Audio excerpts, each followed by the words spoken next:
Hi, my name's David and I live in Beverley with my wife Marie and our three children, Lewis, Harriet and Esther, and I work as a pharmacist. Marie and I first came to Beverley Community Church about 12 years ago, and I didn't believe in God at all. Marie had some faith, but she hadn't been to church for a few years, but I was a complete atheist. I'd been to a church as a child because I went to Boys Brigade with my friends, and we were required to attend Sunday school as part of that. But eventually I drifted away from that, as young people often do. But I spent a good 2 or 3 years going to Boys Brigade during the week and at church most Sundays. But even though I didn't believe in God, I did see some value in going to church. Even though I wasn't a believer, I felt I had a really strong sense of ethics, of what was right and wrong, and felt that I'd got at least some of that from going to church all those years ago. At the same time, we had a young family. We'd only recently moved to Beverley. Lewis was 3 years old and starting to ask questions about the world. Harriet had only just been born, and I was incredibly intimidated about the idea of bringing up my children to be decent, good people in this frightening world. This was only a short time after 9/11 and the London bombings. So one day I came home from work and Marie told me she'd met someone at a toddler group who'd invited us to church. I don't think anyone was more surprised than Marie when I said yes, we should go. So we showed up at church that day in 2004, and everyone was really welcoming towards us and pleased to meet us.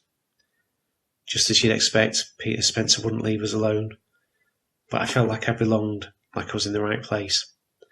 And even though I didn't believe, I wanted to be there. People had a kind of joy and peace about them, which I knew was missing in my own life, and I wanted that.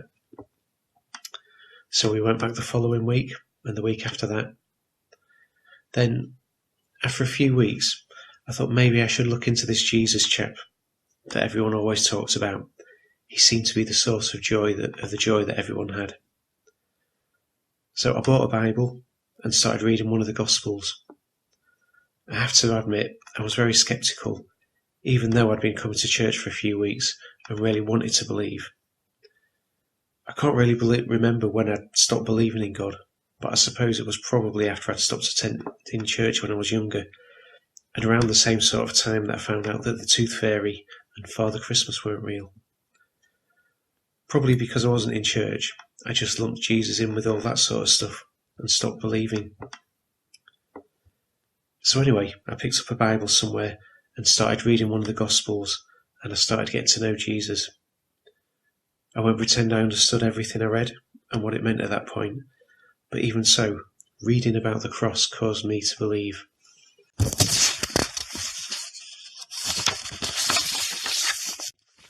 Up to that point, I believed what I suppose a lot of ordinary people believe, that the Bible was just a regular book written by priests or bishops to con people into behaving themselves and keeping themselves in power over people.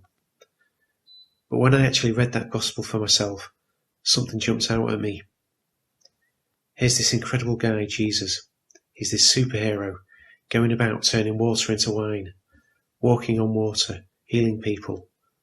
But then, suddenly, at the end of the story, he was killed on a cross. This seemed impossible to me. Why would someone who could do such astonishing things allow himself to be nailed to a cross? And as strange as it sounds, that's what persuaded me that it must be true, rather than a made-up story. Who could make up a story with such a bizarre ending? And even though I didn't understand what much of it meant, that was the thing that first persuaded me it must be true, and I became a follower of Jesus.